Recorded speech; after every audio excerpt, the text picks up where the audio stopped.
뉴스 속 경제 이슈는 더 쉽고 깊게, 최신 고용 동향은 더 빠르게 전해드리는 고용브리핑 365 시간입니다. 소재현 기자, 안녕하세요. 안녕하세요. 네, 오늘은 어떤 이슈인가요? 네, 오늘은 이 가계 생활과 아주 밀접한 정보를 준비했습니다. 올해부터 전기요금 체계가 개편된다는 사실 뉴스에서 많이 들어보셨을 텐데요.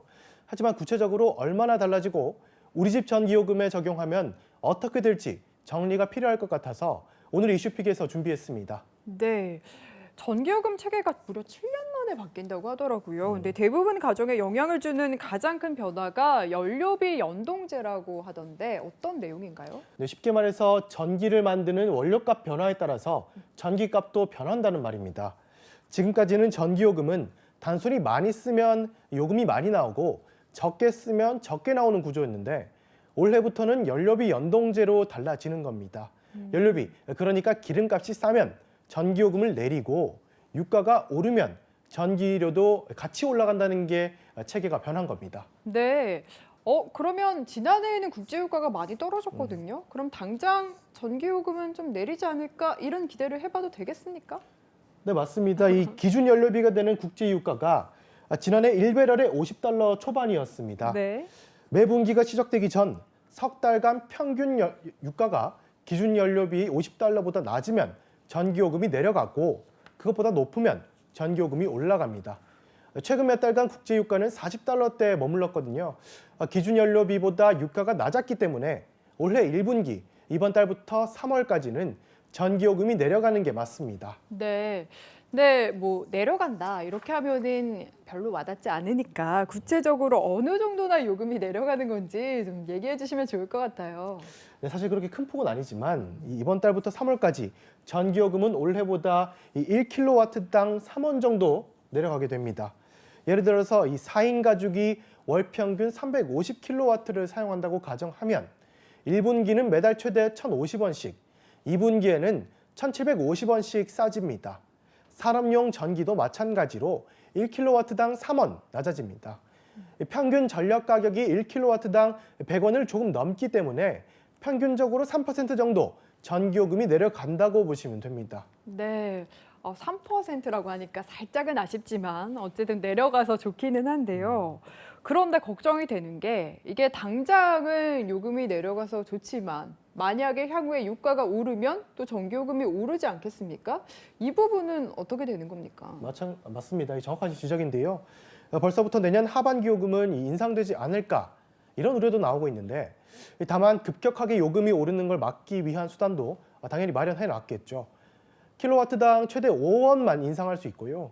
직전 요금보다도 3원 넘게는 못 올리게 제한을 뒀습니다. 네, 그러면 코로나19 이전 지난 몇 년간의 평균치를 국제유가 상승에 적용을 해본다면 좀 어떻게 수치가 나옵니까? 뭐 기억하실런지 모르겠는데 최근 10년간을 되돌아보면은 국제유가가 이 배럴당 $100를 넘길 때도 있었습니다. 네. 다만 이렇게 국제유가가 치솟는다고 해도 우리가 주유소에서 이 휘발유 가격표를 보는 것과 달리 전기요금은 그렇게 급격하게는 상승하지 않습니다. 앞서 말씀드린 대로 제한선을 뒀기 때문인데요. 한 가지 변수는 유가가 급등할 경우 앞서 말씀드린 지금의 $50인 기준 연료비를 바꾸는 겁니다. 이렇게 되면 전기요금 상승폭이 조금 더 커질 수가 있는데 물가 상승 등 여러 반대 여론이 있을 수가 있어서 그 부분도 지켜봐야 할 것 같습니다. 네, 그리고 또 하나 많은 분들이 관심을 가질 만한 부분 좀 여쭤보도록 할 텐데요. 기존에는 전기 사용량이 적은 1, 2인 가구 같은 경우에는 할인을 해주는 제도가 있었거든요. 이 부분은 그대로 유지가 되는 겁니까? 네, 이 필수 사용량 보장 공제인데요. 한 달에 200kW 이하로 전력을 쓰면 최고 4,000원까지 할인해주던 제도입니다. 그런데 이 제도가 전기를 아껴 쓰자는 당초 도입 취지와는 달리 1인 가구 아니면 2인 가구 위주로 혜택이 돌아갔다고 합니다. 게다가 정부에서 할인 혜택을 받는 대상자를 조사를 해봤는데 81%가 중상위 소득이라는 겁니다. 그래서 올해 하반기부터 이 할인을 2,000원으로 줄이고 2022년 하반기부터는 아예 폐지하기로 했습니다. 그동안 나는 전기요금을 적게 써서 할인받았다. 이런 분들은 전기요금이 조금 오르게 되는 셈이죠. 다만 취약계층 81만 가구에 대한 할인은 그대로 유지됩니다. 네, 알겠습니다. 그리고 앞으로 전기요금 고지서도 달라진다고 알고 있는데 사실 지금도 살짝 복잡해 보이는데 어떤 식으로 달라지는 건가요? 네, 이 기후 환경 요금이라는 게 있는데요. 신재생에너지 의무 이행, 온실가스 배출권 거래, 석탄 발전 감축 비용 등의 명목으로 책정된 비용입니다. 사실은 새로 생긴 게 아니라 이미 요금에 반영돼 있던 항목인데 요금 청구서에는 별도의 항목으로 이렇게 추가가 되는 겁니다. 예를 들어서 5만 원 전기요금에 2천 원가량이 기후 환경 비용으로 들어가 있었는데 올해부터는 이걸 전력량 요금 4만 8천 원, 기후 환경 비용 2천 원 이렇게 따로따로 표시하는 겁니다. 이렇게 되면 친환경 에너지를 위한 제도 취지나 비용에 대한 정확한 인식을 높이고 에너지 전환에 대한 공감대도 넓어질 것으로 기대됩니다. 네. 일각에서는 기후 환경 비용이 앞으로 더 오를 수 있다는 전망을 내놓기도 하는데 실제로는 어떻습니까? 네, 이 태양광과 풍력 이런 신재생에너지들의 보급이 빠르게 늘고 있기 때문에 기후 환경 비용이 앞으로도 올라가서 전기요금의 부담이 느는 것 아니냐 이런 우려가 나오는데 이 정부가 내놓은 제9차 전력수급 기본 계획을 보면요, 이 석탄과 원전은 줄어들고 LNG와 신재생에너지가 증가하는데 이 계획대로라면 2034년에는 전력 수급이 대부분 신재생에너지로 그리고 LNG로 채워지게 됩니다. 신재생에너지와 LNG의 발전 단가가 석탄이나 원전보다는 이렇게 비싸기 때문에 기후 환경 요금도 이에 영향을 받아서 앞으로 더 오를 것이라는 전망이 나오는 겁니다. 하지만 정부는 여러 요인이 복잡하게 작용하는 만큼 지금으로서는 전기요금이 어느 정도 오를지는 예상하기 어렵다는 설명입니다. 네, 어쨌든 전기요금 고지서 자체가 달라지다 보니까 앞으로는 이 요금 고지서를 더 꼼꼼하게 들여다볼 것 같다라는 생각이 듭니다. 여태까지 여러 가지 것들 살펴봤는데 앞으로 또 어떤 부분이 달라지는 건지 또 설명해 주실 부분 있을까요?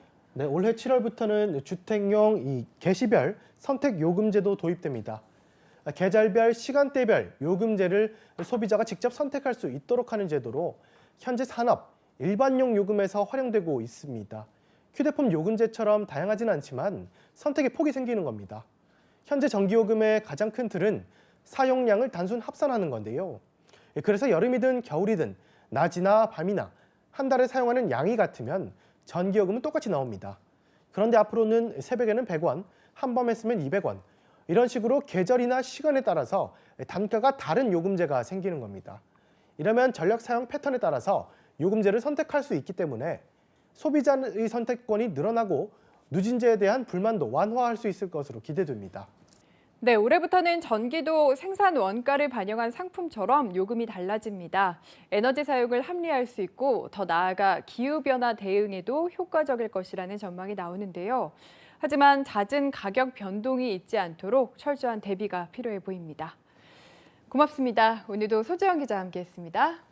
감사합니다. 지금까지 고용브리핑 365였습니다.